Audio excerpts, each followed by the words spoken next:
Hello, Squirrel Tribe. So listen, Kamala Harris and Joe Biden hit the road today to basically try to convince people that Kamala Harris was worth voting for and that she'd make a great president and that Joe Biden is still alive and it's really Joe Biden and that he doesn't have dementia and everything's hunky-dory and perfectly fine in the White House with the current president and current vice president. I think they failed miserably, but that's just me. Now, I need to show you this, but I do want to go ahead and just say trigger warning possibly, or I don't really know if trigger warning is the right thing, but alcoholism is a very big deal. There are a lot of people who have substance abuse issues, whether it's with alcohol, it's with drugs, it's with other things. And I don't take that lightly, and I'm not making fun of Kamala Harris for this, but I do want to point out, as someone who has had drinks in their life before and has gotten to the tipsy and beyond stage a couple of times in my drinking career over the last 21 years, you learn to recognize when somebody is a little tipsy or slurring their speech or drunk, if you will. You notice the movements and the different faces and the sounds of speech patterns. And Kamala Harris, a lot of people have said for a very long time that she may be a alcoholic or she may have some sort of drinking problem or substance abuse problem. And I would always just say, no, I think she just has a really stupid personality. Like, I think that's just her. I think that's just her natural cackle and laugh and whatever else.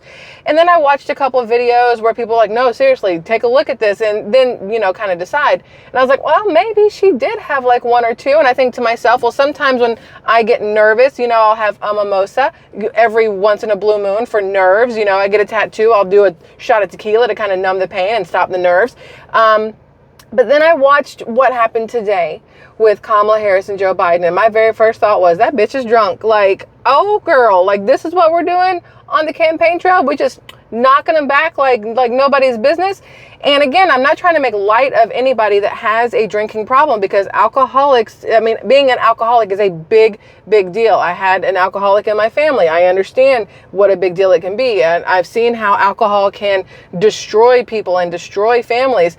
And you think of it that way. And my thought process goes to, what about a president who's an alcoholic? Would that not destroy the country? Think of the things that would happen when she's had too much to drink or something like that. Now, I do want to be 100% upfront here. I do not know for a fact that Kamala Harris was drunk, but when you watch this video, you are going to think to yourself, she's drunk. And I do not know for a fact that Kamala Harris has a drinking problem or that she's an alcoholic. I would never want to assume, but I am stating, if that is the case, that is something we have got to take into consideration when it comes time to go vote. You have to really stop and think about the fact that if she does have some sort of substance abuse problem, that is not going to work well for the president of the United States. Right now, as the vice president of the United States, having a drinking problem does not work well, which may also be why she cannot sit down and do an actual interview with anybody, because without a teleprompter to keep her focused, maybe she cannot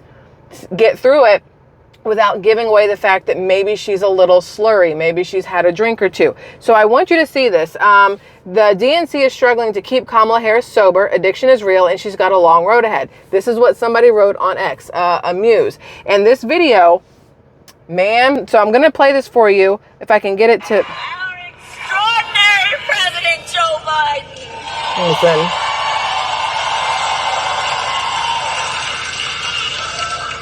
And he's going to speak in a minute, but there's a lot of love in this room for our president. So that to me, I don't know what that one is, but that to me, in the very beginning, our President Joe Biden, and there's a lot of love. Now, again, I'm not trying to make light of or make fun of, but that is a speech pattern and a speech slur, not like a racial slur or whatever slur, but like the slurring of words when you've had one or two or three too many drinks. Personal thoughts on that. Nobody has to agree. You can look at that and go, no, there's nothing wrong with her. That's just how she is. But if you look at other times where she has spoken, that is definitely different than previous rallies. And I don't know why she would drink before this one, but that definitely gives me been drinking vibes. Now, the other one here is Joe Biden when he spoke. So according to Colin Rugg, President Joe Biden calls on his supporters to beat the hell out of them. That's the quote. The comment came while Biden was falsely connecting Project 2025 to Donald Trump, which for some reason the left continues to do. Project 2025. Listen, for those of you who watched or listened to, because in the beginning it was just a listen thing between Donald Trump and Elon Musk over on X Spaces a couple nights ago after they had their whole, technical fiasco and issues before they finally got it going. They spoke for 2 hours, and at no point in time was Project 2025 brought up. Agenda 47, Donald Trump talks about all the time. He's even laid out the 20 steps of Agenda 47. Project 2025 started in the Ronald Reagan era by the Heritage Foundation. It is for any Republican or conservative president. It is not for a specific president. It is not specifically for Donald Trump. It is not something Donald Trump has any hand in writing. He does not have it as part of his Agenda 47. And yet the left, because they know that if they keep saying Project 2025, it's going to put some form of fear into people's minds. And instead of doing any research on their own or actually listening to anybody but the left, they're going to sit there and believe everything they're told, which is really unfortunate. It really is unfortunate that a lot of people that are parroting what is being said by our own president of our country, that Project 2025 is a Donald Trump thing, the fact that they are relaying this negative, false information, it's really concerning, especially, again, the president of the country, the one person who, in theory, is supposed to be above basically spewing lies and pushing fear in the country and amongst the citizens.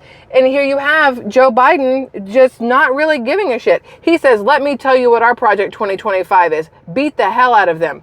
Isn't he the same one who said to put a bullseye on Donald Trump? So what is this? Are you trying to incite violence here, Mr. President? Mr. Joe Biden, are you literally trying to incite physical harm against Donald Trump or Donald Trump supporters? Because when you say beat the hell out of him, that's what a lot of people are going to hear. They're going to take it at word face value, as opposed to, beat them in the polls. He didn't say that.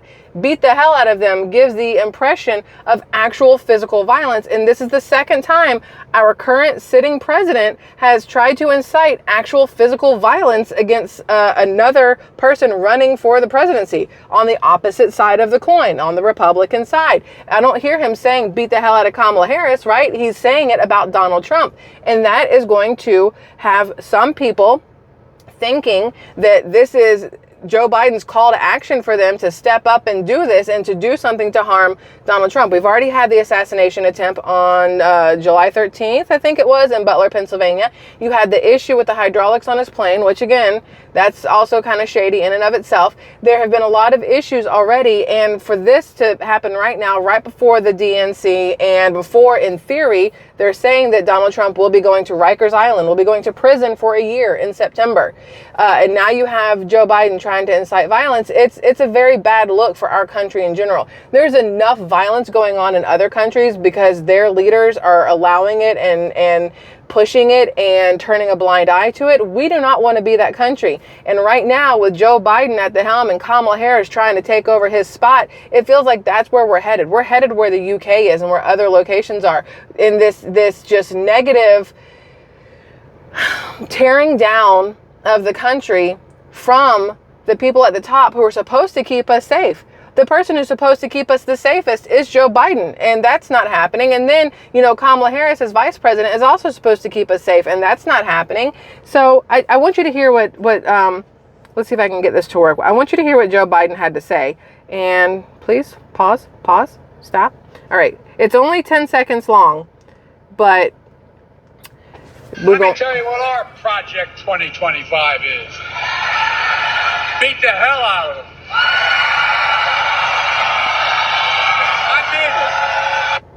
Listen, that to me is not the way a president should be talking when he's at a rally for the next possible president, right? Because to me, it lets you know that they're both in the same mind frame. They're both in the same mindset that violence is the answer. And violence, I want to say violence is never the answer, but you get in my face, violence will be had. But I'm just saying, from your president, you don't want that talking about his own citizens, that violence is the answer. And that's what it comes across as. And that is very disturbing to me. I thought this was great. So this picture here, you guys, I know it's kind of bright because it's dark out and my phone and stuff keeps like lighting everything up. You see the groceries there? Do you see the groceries there? This is rightful President Trump just brought Fruit Loops, Cheerios, and more to his 4 p.m. Eastern press conference, which I have not watched yet. I will watch later. We will discuss tomorrow. This is genius. Trump will show how expensive groceries have become under the Kamala Harris regime. Technically, it's the Biden regime, but Kamala Harris is part of that regime. And that needs to be remembered since she is the one who is running for the president for the Democrat side. So although it's not technically the Kamala Harris regime, it is the Joe Biden regime, she is still a part of it. And I can understand why he put her name first like this. It says, "We know the fake news won't report this. Share to make this go viral." And I'm looking at this and I know that these things are from Publix because I recognize the plastic. I recognize the stickers and everything else. And I can tell you right now that just between 4 things of coffee and it looks like 5 boxes of cereals, you got some pastries and some fruit. This is easily over $120 just for this stuff right here, which is not a lot, but that fruit is going to cost you an arm and a leg these days because if you want to eat healthy, you need to be rich at this point because the only things that are cheap are the things that are meant to kill you and give you cancer and everything else. The things that are meant to keep your body healthy on the inside, which then exudes health on the outside, they've raised the prices so high that it's almost impossible for your everyday working American to afford to eat healthy, which is absolute bullshit in my opinion. The whole entire point in our country right now, it seems to be profit over people. And I'll say it 10,000 times and I'll say it 10,001 more times. Profit over people is the way these things work. They do not care about our health. They care about their pockets. And our health is or lack of health is what lines their pockets. So the sicker they can make us, the more money they can make. And that's how it works. I mean, Fruit Loops, Honey Bunches of Oats, Cinnamon Toast Crunch, all these things are full of absolute trash. The only good things on this counter, if they're organic, are the apples, the oranges, and the bananas. And even then, you can't even trust that sometimes. So I like what Donald Trump did here. I can't wait to watch his 4 p.m. Conference that I missed and then talk to you guys about that. But I just want people to really think about the fact that we have a possible, I'm never going to label somebody as an alcoholic or a drug user or anything else, but we have a possible drinking situation with Kamala Harris. And if she is willing to drink before a rally with the current sitting president amongst all of the citizens that were there and the camera crews, what will she do behind closed doors as the president? What will she do in front of people as the president? What will she do meeting with other world leaders? These are things we have got to think about. And nobody wants to say negative things about Kamala Harris on the left, but there's only so many fake positives you can put under her name before people start to realize that you're full of shit. You have so many Black Americans coming out right now saying, I'm not voting for her. She has done nothing. There's no reason for me to vote for her. She has no outstanding qualities. She has no reason to be president. So why are you trying to push it that Black Americans are voting for Kamala Harris when they're not?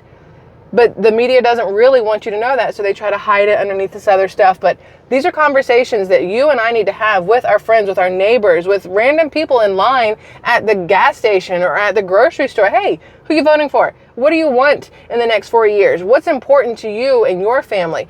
We have to have the conversations. They don't want us to have the conversations because if we keep talking loud enough and to enough people, those people are going to finally, hopefully, hear, and it's going to ruin the left's chance of stealing the election.